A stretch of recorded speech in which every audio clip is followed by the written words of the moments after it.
નસવાડીમાં આવેલા છલવાટાથી ઘોટિયા આંબા રોડ પર ભ્રષ્ટાચાર ઉડીને આંખે વળગે છે। 2 વર્ષ પહેલા જ 1 કરોડ અને 80 લાખના ખર્ચે આ રોડ બનાવવામાં આવ્યો હતો, ત્યારે નવા રોડની દુર્દશા દ્રશ્યોમાં જોઈ શકાય છે।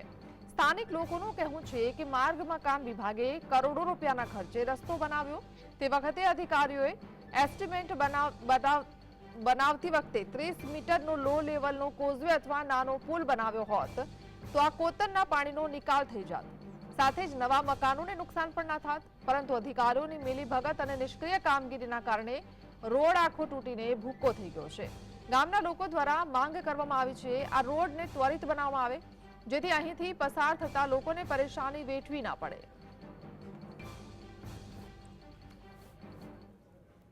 બે વર્ષ થવા આવ્યા છે। રસ્તો અત્યારે 2 વર્ષથી બન્યો છે અને હાલ પહેલા જ વરસાદમાં બધું તૂટી ગયું છે અને વચ્ચે જે આ થાંભલો છે એ પણ કાયડો નથી અને કોતરના લીધે જે મોટું પુલ બનાવવો જોઈએ એ બનાવ્યો નથી, તેના લીધે આ બધું તૂટી ગયું છે। એટલે એમાં સાહેબ એવું છે, આ પહેલા બનાવતી વખતે જ સાહેબોની ભૂલ કહેવાય, એટલે કેમ કે સારી રીતે અહીંયા પહેલા ખાડો હતો જ પહેલેથી જ, અને પહેલા એમ જતા હતા ગાડીવાળા કે, પણ અત્યારે બી બનાવ્યું ને તે બી તૂટી ગયું છે। હવે અત્યારે બનાવે તો થોડુંક વ્યવસ્થિત બનાવે એવી અમારી માંગ છે। છોટાઉદેપુર જિલ્લાના આદિવાસી વિસ્તારની અંદર સરકાર કરોડ રૂપિયાના ખર્ચે રસ્તો બનાવે છે।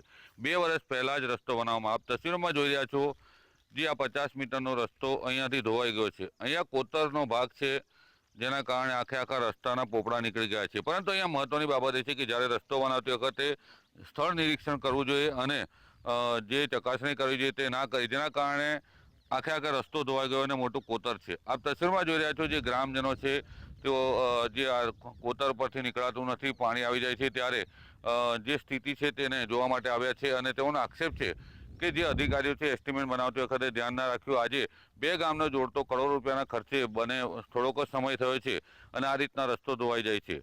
આદિવાસી વિસ્તારમાં સરકાર વિકાસ માટે કરોડ રૂપિયા ગ્રાન્ટ ફાળવે છે, પરંતુ કામગીરી થતી નથી। જ્યારે સરકાર કરોડ રૂપિયાની જોગવાઈ કરે છે તાત્કાલિક કામગીરી કરવા માટે જે જરૂરિયાત હોય, અહીંયા પાઇપ નાળા કે સ્લેબ ડેમ બનાવવામાં આવે તો લોકોને રાહત થાય તેમ છે। રફીક ધણીવાલા।